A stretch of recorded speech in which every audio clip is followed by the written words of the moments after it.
Ça pousse chez nous, une présentation de location FGL Style, Meubles André Beaulieu, Pierre Lefebvre Toyota et Richardson International Limité.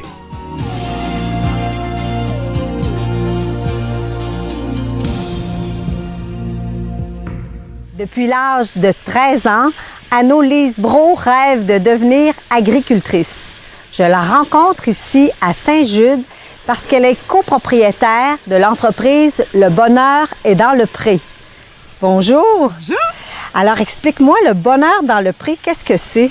En fait, on est une ferme de production naturelle d'œufs de spécialité. Donc, tout ce qui est œufs qui est autre que l'œuf de poule. Fait qu'on se spécialise dans les œufs d'oie, les œufs de canne et les œufs de caille. Puis c'est quoi la différence entre une oie, une caille et une... C'est ça? Bien, en fait, c'est tous des oiseaux différents qui vont pondre un œuf qui est propre à la consommation. La plupart des œufs des oiseaux, on peut les consommer. Puis la différence entre ces œufs-là, c'est vraiment la grosseur, la texture de l'œuf et le goût. La différence entre un œuf de caille et un œuf d'oie, par exemple, c'est quoi? Ça se compte en plusieurs œufs. En fait, un œuf dans l'œuf d'oie, je dirais qu'il doit rentrer une dizaine d'œufs de caille. Donc, oui, c'est donc un œuf d'oie, c'est plus gros, là. C'est très gros, oui. Et puis, comment tu as pensé de te lancer là-dedans? Parce que c'est ça, raconte-moi ton parcours là, depuis l'âge de 13 ans. Bien, en fait, c'est ça. Depuis l'âge de 13 ans que je sais que je veux me lancer en agriculture. Ça, c'était sûr dans ma tête. J'ai repris un peu le projet qui était le projet de ma mère, qui était un projet de production de viande au départ. On a transformé ça un peu avec les œufs parce qu'il y avait une demande. Puis, suite à ça, on s'est spécialisé vraiment dans les œufs de spécialité, dont l'œuf de caille. Puis à Sorel, les gens du marché, Pierre de Sorel, t'achètent tes œufs. Qu'est-ce qui suscite l'engouement? Parce que tu dis, il y a une demande, mais pourquoi les gens sont veulent tant ce produit-là? En fait, c'est un produit qui est différent. L'œuf de caille, surtout l'œuf de caille, là, a un niveau de protéines plus élevé, des vitamines différentes de l'œuf de poule. Puis il est très faible en cholestérol. C'est même reconnu comme un œuf qui n'a pas de cholestérol. Puis, ça a un goût plus doux, plus délicat. Donc, on peut l'utiliser à différentes sauces, là, que ce soit des canapés ou des salades. Donc, quelqu'un qui n'aime pas trop le jaune d'œuf, il paraît que c'est très crémeux, c'est ça? Oui, c'est ça. Le petit jaune crémeux, doux, c'est pas trop présent en bouche. C'est vraiment... ça se mange en une bouchée, fait que c'est le petit produit idéal. Puis qui achète, outre les gens du marché Pierre de Sorel, là, qui achète? On a différents points de vente un petit peu partout là, en Montérégie, mais on cherche à se spécialiser beaucoup au niveau de la restauration, le service de traiteur, les hôtelleries.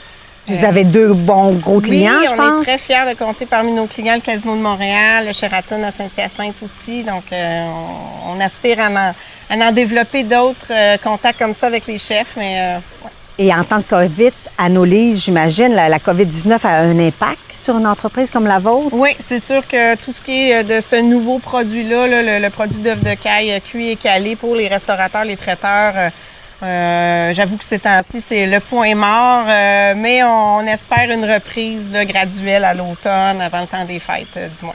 On vous le souhaite. Puis et aussi, quelque chose que j'ai appris aussi, c'est qu'en 2018, vous avez connu un dur coup, là, un événement pas facile à vivre. Non, pas facile. En fait, on a été victime d'un incendie. Donc, tous nos bâtiments, notre bâtiment principal a été la proie des flammes. Donc, ça nous a donné un dur coup de rebâtir tout ça, de se poser la question, est-ce qu'on continue aussi? Je pense que c'était ça la question au préalable. Puis moi, c'était hors de tout doute que je voulais continuer. Fait que c'est une dure année de les plans à reconstruire, c'est le stress aussi de tout ça, de conserver aussi nos acquis, nos clients, tout en continuant de développer ce projet-là, le nouveau produit qu'on avait. Donc, c'était... Anno-Lise, mais comment on se relève d'un coup pareil? En fait, ça prend peut-être un peu de courage, mais quand on croit en son projet, en ce qu'on veut faire, on se relève. Nous, après l'incendie, j'ai dû transformer mon garage personnel en petite étable temporaire, mais je pense que c'est de garder les acquis qu'on avait. C'était ça qui était le plus urgent dans ce projet-là, puis d'attendre la reconstruction que ça reprenne son cours. En Tu fait. t'es accroché à ton rêve, Oui, finalement. oui, ça pour s'accrocher, oui. On a transformé dès la semaine suivante. Je suis allée me rechercher des nouveaux animaux. On n'a pas lâché. Il ne fallait pas lâcher parce que quand on est une petite entreprise comme ça, c'est un simple événement, puis on peut revirer, puis ça peut faire patate. Notre projet, donc il fallait continuer. Ouais. Fait qu'aujourd'hui, tu le regrettes pas parce Non. que tu as beaucoup de projets, j'imagine. Oui, là. on a des visions de diversifier un petit peu nos produits, d'aller chercher peut-être d'autres genres d'élevage. J'ai mon conjoint qui retourne à l'école. Fait que, tu sais, c'est plein, on a plein de projets là, pour l'avenir. Fait que la COVID-19 a peut-être quelque chose de bon. Dans le fond, ça a permis de vous réinventer, comme tout le monde le dit, un peu. Oui, effectivement. Ça a permis aussi de réfléchir à ce qu'on voulait vraiment faire avec l'entreprise, puis un peu regarder plus l'avenir concrètement. Là, ouais. Puis avec la relève, 3 enfants, peut-être qu'un jour, ils pourraient reprendre ici. J'espère qu'ils vont vouloir faire ça, puis reprendre la relève de maman, papa, c'est sûr. Ouais. Puis toujours avec la même philosophie, parce que c'est important pour vous, un environnement sain, Oui. exempt d'intrants chimiques. Bien, le plus possible, nous, dans le fond, on fait vraiment attention à l'alimentation de nos élevages, des élevages naturels, fait que pas d'éclairage artificiel, pas de cage, tous nos animaux sont libres. On a un projet de sortir nos cailles l'été en volière dehors, donc nous, c'est le plus possible représenter l'élevage naturel là, de l'animal, là, son milieu naturel.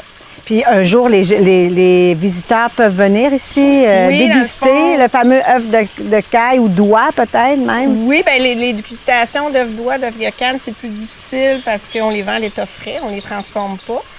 Mais on est en construction d'une boutique pour accueillir les gens, pour qu'ils viennent chercher des produits directement à la ferme. Puis, oui, Parce qu'il y a un engouement là, j'imagine. Les gens vous appellent pour ça aussi. oui, ils veulent venir visiter. C'est sûr que c'est ça. Avec l'incendie, puis là, la COVID-19, ça a pas aidé pour ce projet-là, mais c'est toujours sur table. Ouais. Puis les jeunes aussi, éventuellement, pourraient. Vous avez déjà fait une participation avec le marché urbain Pierre de Oui, Sorel. là. ils font les ateliers. Je suis capable. Oui, exactement, qui sont venus l'année passée à la ferme. Fait que les jeunes ont bien apprécié ramasser les cocos, transformer les cocos et caler et faire une recette aussi. Là, ça a été un bon succès. Quelle bonne idée. Ça, c'est toujours grâce à Brigitte Berger, qui est une petite perle. oui. Alors, on les salue en passant, mais peut-être après la COVID, c'est un beau projet qui pourrait revenir ici Oui, aussi. transférer nos connaissances, c'est toujours quelque chose qu'on aime faire, là, puis recevoir les gens, surtout les jeunes comme ça. Puis en terminant, je peux pas m'empêcher, on est dans un endroit, un mini paradis. Le bonheur est dans le pré. Que veut dire? D'où vient le nom? Ah, en fait, ça vient vraiment du film français du même nom, qui est une petite comédie française qu'on a bien appréciée quand ça a sorti là, des années quand même. Là, c'est un film des années 80, je crois.